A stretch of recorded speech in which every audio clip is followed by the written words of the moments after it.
Hello, welcome to many of the interesting sessions we have today.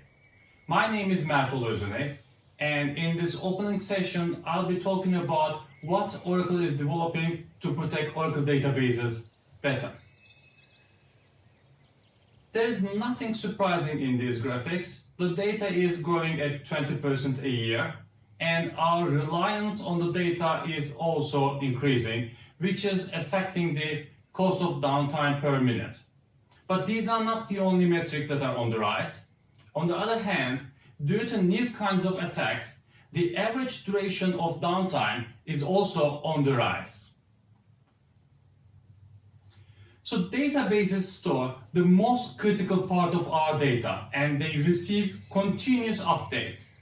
In the event of a failure, we need them back as fast as possible. Traditional backup systems are designed to back up files, and this comes with several limitations that we are all familiar with. While significantly resource hungry and working on complex platforms, traditional backup solutions are still unable to eliminate the data loss exposure. And despite advances in hardware and software, backups and recoveries rarely match the performance requirements.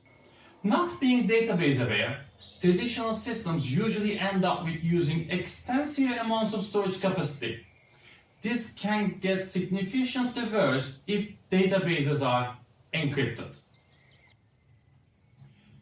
Let's take a look at two of the solutions that the Oracle is developing: the Recovery Appliance and the ZFS Storage Appliance. While they share a common ground and built on similarly engineered platforms, they differ in functionality and capabilities. For those customers who require the functionality and the capabilities of both systems, we have some good news. Both systems are engineered to work together.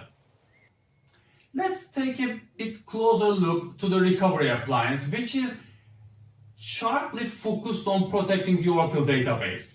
Unlike traditional backup and recovery systems, Recovery Appliance is offering a continuous data protection which enables sub-second recovery point. It's built on robust and redundant Oracle Exadata platform, offering extreme scalability and also integrates very well with the Oracle Cloud. Let's take a deeper look into how the Recovery Appliance operates. So we are able to connect any platform that the Oracle database can run to the Recovery Appliance. Once we connect the database and start protecting it, at day zero, the database is going to send a full backup to the Recovery Appliance, which will be compressed. But any day after the first day, we will only be sending an incremental backup while the Recovery Appliance is going to create a virtual full backup in the background. The next day, we will continue to send incremental backups, and the Recovery Appliance is going to continue to build virtual full backups in the backend. While this schedule of incremental backups every night is running, we will not stop protecting the databases because we are aware that transactions are happening in the background. So all those transactions happening in these database servers, they are all going to be mirrored to the Recovery Appliance asynchronously. Asynchronous because we don't want this to affect the production database performance. So let's just take a look at what happens if one of the databases have an incident that requires a restore operation. So the first thing that we're going to do is we will ask the Recovery Appliance to give back a full restore of the database. When the full restore is finished, we will ask back all the logs to the time of the incident. So we will be able to recover to the exact moment before the incidents happened. So we will not lose any data. So I've done lots of restores, and I have learned in a hard way, I would say, that every restore is actually not equal. So restoring your data may not exactly mean that you are able to recover your business. Let's just take a look into a very realistic scenario, because most of the databases that we use today share infrastructure, meaning that we store them on the same hardware, we consolidate them on the same storage, we use the same platforms. So an incident can cause multiple databases to be affected at the same time. So let's just assume that the same incidents that we discussed on the previous slide now affects multiple databases. On a generic appliance, even if we are successful to recover all of them successfully, we would end up with databases in different times, because it's not possible to start the redo-log backups at the exact moment in time. So every database after the recovery stage is going to end up at a different time. And of course we will be losing some data in this case, because all the data since the last archival backups are going to be lost. But what is even worse is, actually we're going to be losing the consistency across the databases, which is going to require a lot of time, a lot of human work to fix before you can get back your business online. So let's just take a look at how we can do it with the recovery appliance. So at the same instance, recovery appliance will be able to recover to the exact moment before the incidents. So which means that there will almost be no inconsistency, or inconsistency of just a few transactions, which will be very easy to fix, and you can get back online in almost no time after the recovery, which is an amazing advantage that the recovery appliance can only provide. So recovery appliance has a unique way of protecting data, and it brings several advantages. First of all, as we mirror all the transactions to the recovery appliance, data loss exposure is eliminated. Also meaning that we can recover to any moment in time. Incremental forever backup means we have to back up a lot less data, which results 10 times better performance for the daily backups. While we take incremental backups, all restores are full restores thanks to virtual full technology. I didn't mention before, but the recovery appliance, being database aware, is able to validate all the backups in the background continuously. And a great feature of recovery appliance is its ability to monitor the gap between itself and the production database. So you can take a look at the user interface and see what is the data loss exposure for any of your databases in real time. You can set goals, and the recovery appliance will warn you if these goals are not reached. Basically, what we do with the recovery appliance is to create policies and attach those policies to the protected databases. So it works like a data protection as a service appliance. A service, in fact, that is very scalable. While we can scale inside the rack by adding storage cells vertically, we can add racks side by side, increasing performance along with the capacity too.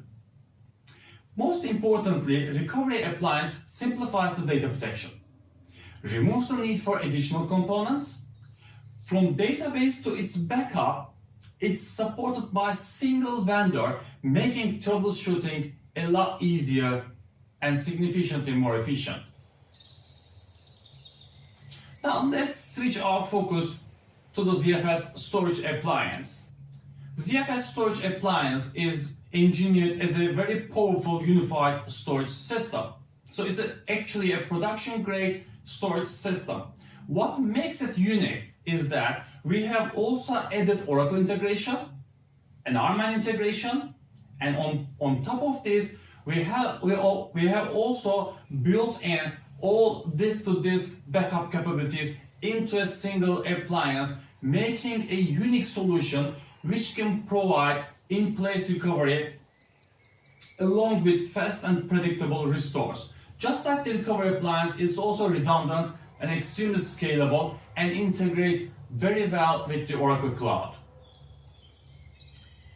So I mentioned high performance with the ZFS storage, and several of customers have experienced performance in the north of 50 terabytes per hour, both for backups and restores, which is pretty much amazing. We have customers even going well beyond 50 terabytes per hour. But I think what makes me more excited is actually the performance the ZFS can provide even with small number of trays, which means that we can still provide 26 terabytes of backup 26 terabytes per hour backup performance even with 2 trays of disk drives, which is just 40 drives. That's an amazing performance, which the same system can also provide 17 terabyte per hour restore rate just out of 40 drives, which is an amazing result.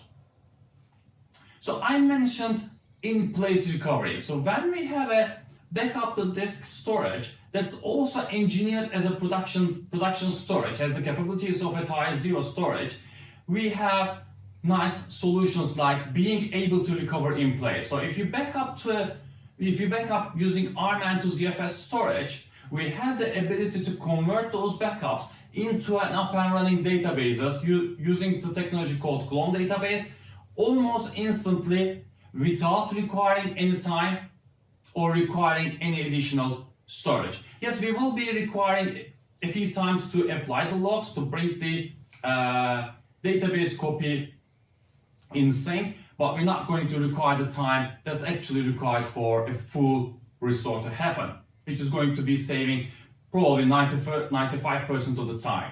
So I think the best restore is the restore that we can avoid, and in most instances we can avoid the restores. For example, if you just need a portion of a database, just bring it back online with the clone database functionality, copy the small piece to the production database, offline the copy, and 10 minutes later you have the solution and you can forget the incidents back.